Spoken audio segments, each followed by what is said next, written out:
Good day mga katropa. Please subscribe to our channel. So ngayon, papag-usapan naman natin kung papaano yung ating diskarte sa pag-aalaga ng baboy natin.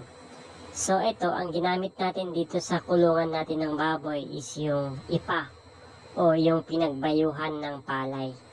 So makikita nyo na maganda siya kasi hindi mabaho.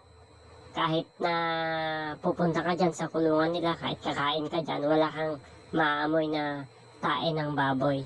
Kasi na-absorb niya yung tae ng baboy at saka yung mga ihi nila.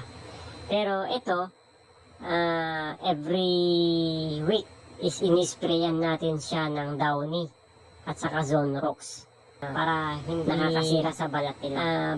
So yan lang mga katropa, ulmog. Ulmog yung tawag natin sa maliliit na insekto.